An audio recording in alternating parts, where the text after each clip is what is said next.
गुरुवारी दुपारी जुना मुंबई पुणे महामार्गावर बारवाईजवळ एक भयानक अपघात घडला। या अपघातात 4 ते 5 वाहनं एकमेकांवर आदळून थेट रस्त्याच्या कडेला फेकली गेली। मिळालेल्या माहितीनुसार ट्रक चालक जुना मुंबई पुणे महामार्गावरून जात असताना बारवाईजवळील एका कठीण वळणावर अचानक वाहनावरील नियंत्रण सुटलं आणि समोरून जात असलेल्या गाड्यांना जोरदार ठोकर मारली। या धडकेत एक रिक्षा, Maruti Eeco car, Hyundai i10 आणि स्कोडा कार यांचा समावेश आहे। अपघात इतका तीव्र होता की सर्व वाहनांचं प्रचंड नुकसान झालं। या घटनेमुळे महामार्गावर काही काळ वाहतूक कोंडी निर्माण झाली होती।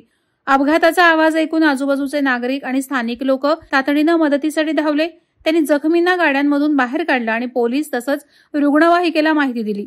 जखमींना तात्काळ जवळच्या खासगी रुग्णालयात दाखल करण्यात आलं, जिथे त्यांच्यावर उपचार सुरू आहेत। सुदैवानं या अपघातात कोणतीही जीवितहानी झाली नाही, मात्र जखमींची संख्या आणि त्यांची स्थिती याबाबत अधिक माहिती प्राप्त झाली नाहीये। स्थानिकांच्या तत्परतेमुळे जखमींना वेळेत वैद्यकीय मदत मिळाली। या अपघाताचं नेमकं कारण अद्याप समोर आलेलं नाही। ट्रक चालकानं वाहनावरील नियंत्रण कसं गमावलं याबाबत तपास सुरू आहे। महामार्गावर अशा अपघातांची कारणं अनेकदा वेगवान वाहन चालन, रस्त्याची स्थिती किंवा वळणावरील अडथळे असू शकतात, मात्र या प्रकरणात ठोस माहिती मिळालेली नाही। पोलिसांनी घटनास्थळाची पाहणी केली असून अपघातग्रस्त वाहनांची नोंद घेण्यात आली आहे। या घटनेमुळे महामार्गावरील सुरक्षिततेबाबत पुन्हा एकदा प्रश्न उपस्थित झाले आहेत। वादळवारा लाईव्हसाठी न्यूज ब्युरो, पनवेल। नवी मुंबई व रायगड जिल्ह्यातील ताज्या बातम्या आणि घडामोडींसाठी सबस्क्राईब करा वादळवारा लाईव्ह चॅनल आणि दाबा बेल आयकॉन।